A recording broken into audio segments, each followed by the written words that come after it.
Hello అండి, నేను మీ doctor Nayan. ఈరోజు మన టాపిక్ వచ్చేసి మనం ఓపీలో తరచుగా అడిగే క్వశ్చన్, గవర్నమెంట్లో కాకుండా ప్రైవేట్లో ఏమైతే వ్యాక్సిన్స్ తీసుకోవాలి చెప్పండి డాక్టర్ గారు అని అడుగుతుంటారు. ఓకే, మెయిన్గా మనకి ఇంపార్టెంట్ ప్రైవేట్లో కూడా కొన్ని అడిషనల్ వ్యాక్సిన్స్ ఉంటాయి. అవి కంపల్సరీ తీసుకోవాల్సిన అవసరం అయితే ఉంటుందండి. ముందుగా వచ్చేసేసి ఫ్లూ వ్యాక్సిన్ వచ్చేసి దీన్ని ఫ్లూ షాట్ అంటారు. 6 months ఆఫ్ ఏజ్లో స్టార్ట్ చేస్తాము. 6 monthsలో ఫస్ట్ డోసు, 7 monthsలో సెకండ్ డోస్ ఇవ్వాల్సింది ఉంటుంది. దాని తర్వాత ఇయర్లీ వన్స్ కంపల్సరీగా up to 8 to 9 years of age వచ్చేంత వరకు వేసుకుంటే మంచిదండి.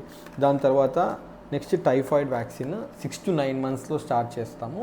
ఓకే, ఒక డోస్ తీసుకుంటే సరిపోతుంది. దాని తర్వాత నెక్స్ట్ వచ్చేసేసి మీ గవర్నమెంట్లో ఎంఆర్ వ్యాక్సిన్ ఉంటుందండి, ప్రైవేట్లో మీజిల్స్, మమ్స్, రుబెల్లా. ఓకే, ఈ 3 కలిపి వస్తుంది. Better to take this measles, mumps, rubella vaccine తీసుకుంటే మంచిది. 9 monthsలో ఫస్ట్ డోస్ ఇస్తాము. దాని తర్వాత 15 monthsలో సెకండ్ డోస్ ఇస్తాము. అండ్ 5 yearsలో థర్డ్ డోస్ ఇస్తాము. దాని తర్వాత నెక్స్ట్ వచ్చేసేసి హెపటైటిస్ ఏ వ్యాక్సిన్ అండి. ఓకే, యూజువలీ వైరల్ జాండీస్ అంటాం కదా. ఓకే, దాన్ని హెపటైటిస్ ఏ వస్తుందండి దీనివల్ల. ఇది ఏంటి అని అంటే 12 months అంటే 1 year ఏజ్లో ఫస్ట్ డోస్ తీసుకోవాలి. 6 months తర్వాత బూస్టర్ తీసుకోవాల్సింది ఉంటుంది. దాని తర్వాత చికెన్ పాక్స్, అమ్మవారు అని చెప్తాం కదండి, వ్యారిసెల్లా వ్యాక్సిన్.